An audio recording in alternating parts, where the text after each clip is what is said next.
بالله من الشيطان الرجيم.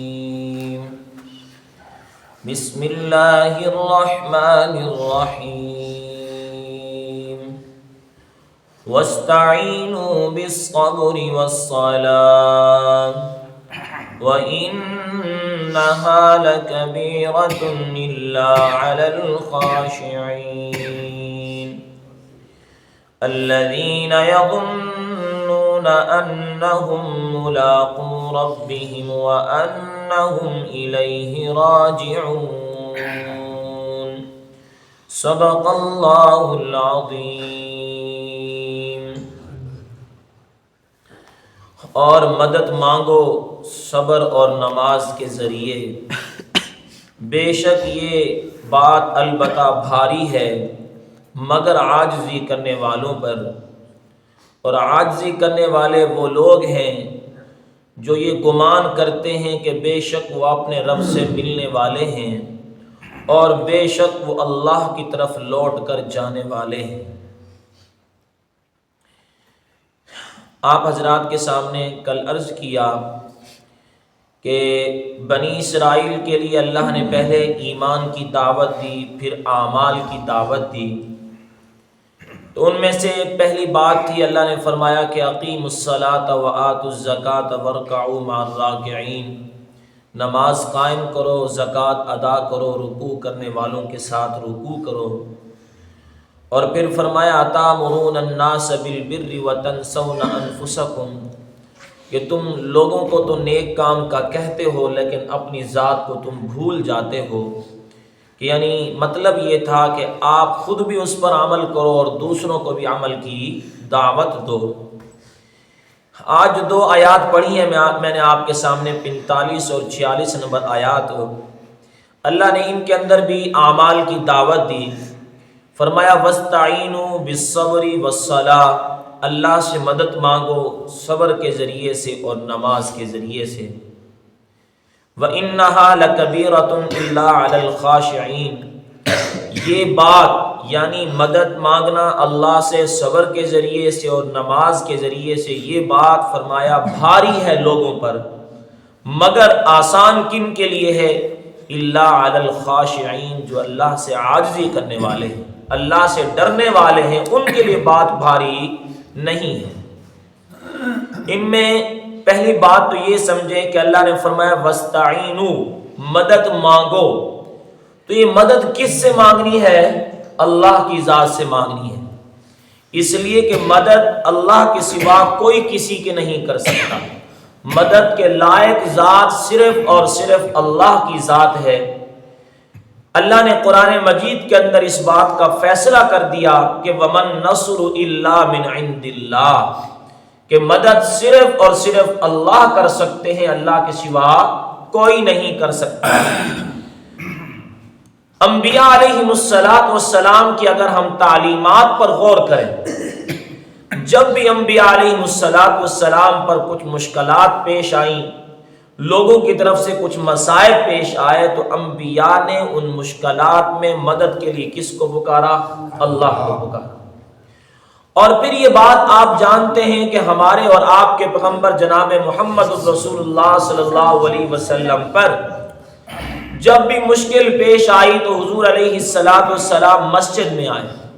آپ علیہ السلام نے 2 رکعت نماز نفل پڑھی، اللہ سے دعا مانگی.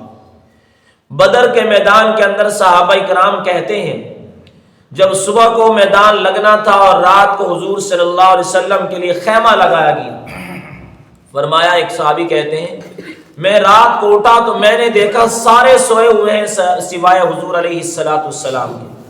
اللہ کے نبی علیہ السلام اللہ سے رو رو کر دعائیں مانگ رہے ہیں. تو اب دیکھیں حضور علیہ السلام کا مقام اور مرتبہ اللہ کے بعد سب سے بڑا مقام ہے، لیکن حضور علیہ السلام اپنی امت کو تعلیم دے رہے ہیں کہ میں بھی مدد کس سے مانگ رہا ہوں؟ اللہ سے مانگ رہا ہوں. آج میرے اوپر کچھ مشکلات آئی ہیں تو میں اللہ کو پکار رہا ہوں، اور اتنی بڑی مشکل کہ اللہ کے نبی علیہ السلام نے اس دعا میں جو مانگا تھا نا، حدیث میں آتا ہے، کہا یا باری تعالیٰ اگر یہ 313 صحابہ جو میدان بدر میں لڑنے کے لیے آئے تھے نا، یا اللہ اگر یہ 313 کی جماعت باقی نہ رہی تو تیرا نام لینے والا دنیا پر کوئی نہیں ہوگا۔ اب اندازہ لگائیں، اتنا مشکل وقت تھا کہ پورا مکہ مخالف ہو چکا تھا، اور یہ صرف 313 مٹھی بھر لوگ جن کے پاس اسلحہ بھی نہیں ہے، رمضان المبارک کا مہینہ ہے، روزوں کے ساتھ ہیں یہ سارے کے سارے لوگ، لہٰذا بڑا مشکل معاملہ۔ اللہ کے نبی نے اللہ کو مدد کے لیے بلایا، اور اللہ نے پھر کیا فرمایا کہ میں نے 1000 فرشتوں کو مدد کے لیے بھیجا۔ تو یہ آیت ہمیں سبق دے رہی کہ وَاسْتَعِینُوا، کس سے مدد مانگو؟ اللہ سے مدد مانگو۔ اس کا طریقہ کار کیا ہونا چاہیے؟ وہ دوسرا سبق ہے، فرمایا کہ بِالصَّبْرِ وَالصَّلَاةِ، صبر کرو اور نماز پڑھو۔ اب یقیناً انسان مدد کب مانگتا ہے؟ جب انسان پر کوئی مشکل پیش آتی ہے، کوئی مشکل اپنا مراحل آتے ہیں، کچھ جو ہے نا انسان کو پریشانیاں پیش آتی ہیں، اب انسان کو ضرورت ہوتی ہے مدد مانگتا ہے۔ تو لہٰذا جب مشکل آئے، پریشانی آئے، مصیبت آئے، اس وقت فرمایا صبر بھی کرو۔ یہ نہ ہو کہ بے صبری کرو اور پھر اللہ سے مدد مانگو تو پھر اللہ کی مدد نہیں آئے گی۔ پہلے حکم ہے صبر کرو، جب صبر کرو گے فرمایا کہ اس وقت اللہ کی مدد تمہاری طرف متوجہ ہو جائے گی۔ اس لیے کہ قرآن مجید کے اندر اللہ نے خود فرمایا کہ ان اللہ مع الصابرین، میں صبر کرنے والوں کے ساتھ ہوں۔ جو صبر کرے گا اللہ کی مدد اس کے ساتھ ہوگی۔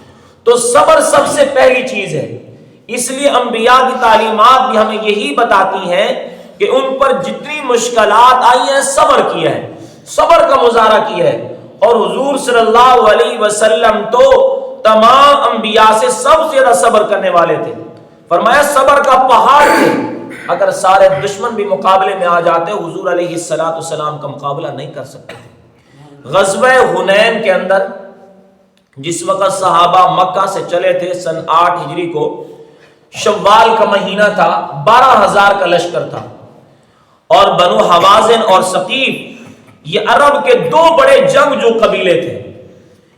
جب صحابہ کرام کا لشکر جا رہا تھا نا، یہ سب سے پہلا لشکر تھا صحابہ کرام کا کہ جس کے اندر مسلمانوں کی تعداد دشمن سے زیادہ تھی۔ آج ان کے دل میں یہ بات آ گئی کہ ہم زیادہ ہیں، فتح ہماری ہے۔ اب ذرا غور کریں قرآن کیسے ہماری تربیت کر رہا ہے۔ ان کے دل میں بات آ گئی کہ ہم زیادہ ہیں، فتح ہماری ہے، لیکن اللہ کو یہ بات پسند کہ تمہیں کس پہ بھروسہ کرنا چاہیے تھا؟ اللہ پہ۔ اپنی تعداد کو مت دیکھو، تعداد کچھ نہیں کرتی، اسلحہ کچھ نہیں کرتا، مال و دولت کچھ نہیں کر سکتا، سب کچھ اللہ کرتا ہے۔ یہ بات ان کے دل میں آئی کہ ہماری تعداد زیادہ ہے، لہذا فتح ہماری ہوگی۔ جس وقت میدان میں دونوں صفیں آمنے سامنے ہوئی، لڑائی شروع ہوئی، حوازن اور ثقیف دشمن نے ایسے انداز سے حملہ کیا کہ مسلمانوں کے قدم اکڑ کے میدان چھوڑ کے بھاگ رہے، اور اس دوران اور حضور علیہ السلام آواز دے رہے ہیں کہ انا ابن عبد المطلب انا النبی لا کذب، میں عبد المطلب کا بیٹا ہوں، میں اللہ کا سچا نبی ہوں، میں جھوٹا نہیں ہوں۔ اور آپ نے حضرت عباس سے فرمایا عباس تیری آواز بلند ہے تو ان بھاگنے والوں کو آواز دے، یہ بھاگ کے جا رہے ہیں۔ یا معاشر الانصار، یا اصحاب الشجر، اے بیعت رضوان والو، اے حضور علیہ السلام کے ساتھ کھڑے ہونے کے وعدے کرنے والوں، کہاں بھاگ کے جا رہے ہیں؟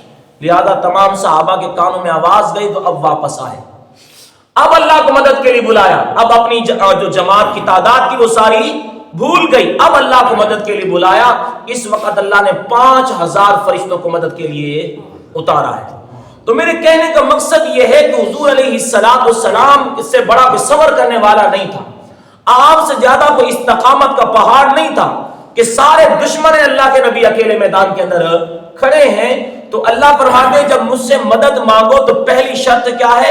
اس مصیبت میں، اس پریشانی میں اپنا صبر بھی کرو۔ جب صبر کرو گے پھر فرمایا اللہ کے سامنے متوجہ ہوگے، اللہ کی مدد تمہارے پاس آئے گی۔ اور دوسرا طریقہ فرمایا کہ والصلاۃ، نماز پڑھو، کہ نماز کے ذریعے سے اللہ کی طرف سے تمہارے لیے مدد آئے گی۔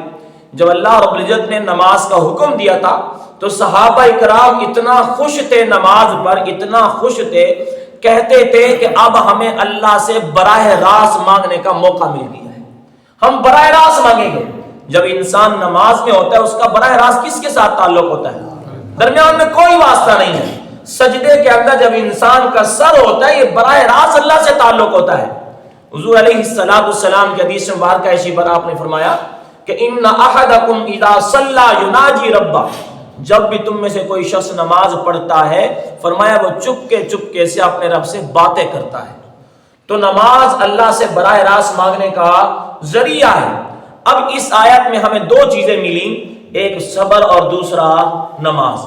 مشکل آئے صبر کرو گے اللہ اپنی مدد بھیجے گا. فرمایا مشکل آئے تو نماز پڑھو، یقیناً پھر کیا ہوگا، اللہ کی مدد شامل حال ہوگی. اللہ فرماتے ہیں وَإِنَّهَا لَكَبِيرَةٌ، یہ بات بڑی بھاری ہے. یعنی مشکل میں صبر کرنا اور مشکل میں نماز پڑھنا یہ معاملہ بہت بھاری ہے. یقیناً جب انسان پر مصائب ٹوٹتے ہیں، مشکلات ٹوٹتی ہیں، دل کا صدمہ پہنچتا ہے تو صبر بڑا مشکل ہو جاتا ہے. فرمایا کہ اس وقت استقامت اختیار کرنا یہ بہت بھاری ہو جاتا ہے.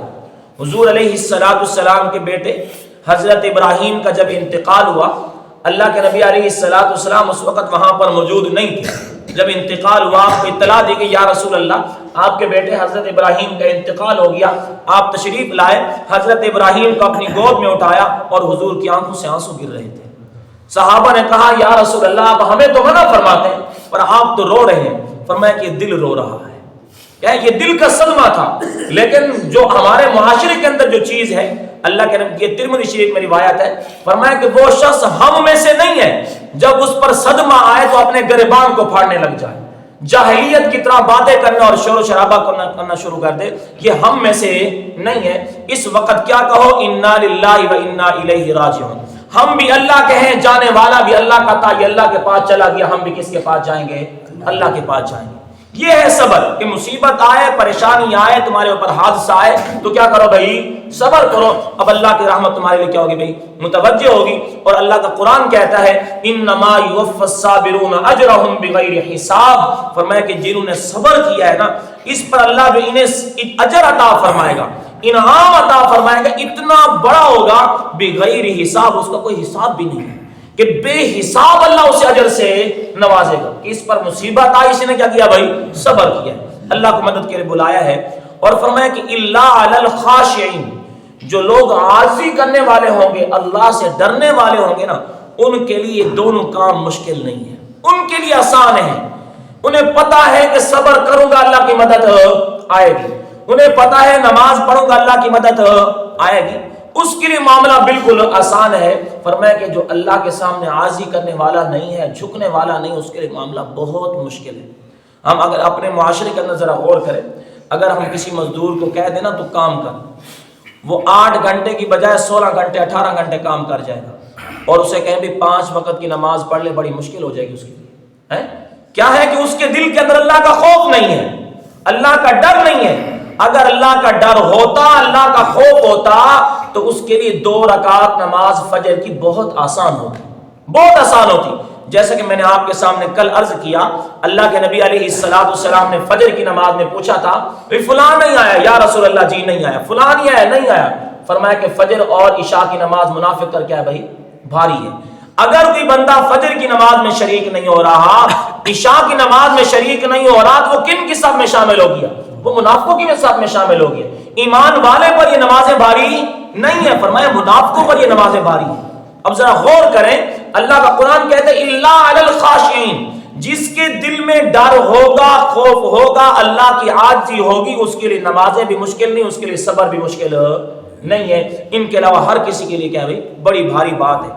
اور یہ عاجزی کرنے والے کون سے لوگ ہوں گے، الذین یظنون انہم ملاقو ربہم، یہ وہ لوگ ہوں گے جن کا یہ خیال ہے کہ ہمیں مرنے کے بعد کس سے ملنا ہے، اللہ سے ملنا ہے. جو اپنے رب سے ملاقات کے خیال رکھتے ہیں کہ بھائی آج مصیبت آئی، میں نماز پڑھوں گا، اللہ کی مدد آئے گی، اس لیے کہ میں مرنے کے بعد کس کے پاس پیش ہونا ہے، اللہ کے پاس پیش ہونا ہے. انہیں اپنی آخرت یاد ہے، انہیں اپنی موت یاد ہے، انہیں اپنی قبر یاد ہے، محشر کا میدان یاد ہے. جب یہ ساری چیزیں یاد ہے نا، اب نماز بھی آسان ہے، اب صبر بھی کیا ہے بھائی، آسان ہے. اب سجدہ کرنا سب کچھ آسان ہے. جس وقت موت بھول جاتی ہے پھر نماز بہت مشکل ہو جاتی ہے. جس وقت قبر اور محشر کا میدان اور حساب کا معاملہ بھول جاتا ہے پھر اللہ کو پکارنا بھی بہت مشکل ہو جاتا ہے. پھر انسان اسباب کی طرف متوجہ ہو جاتا ہے. تو اللہ سے عاجزی کرنے والے وہ لوگ ہوتے ہیں جن کو اپنی آخرت یاد ہے کہ وَأَنَّهُمْ إِلَيْهِ رَاجِعُونَ کہ ہم سب نے اس کے پاس لوٹ کر جانا ہے۔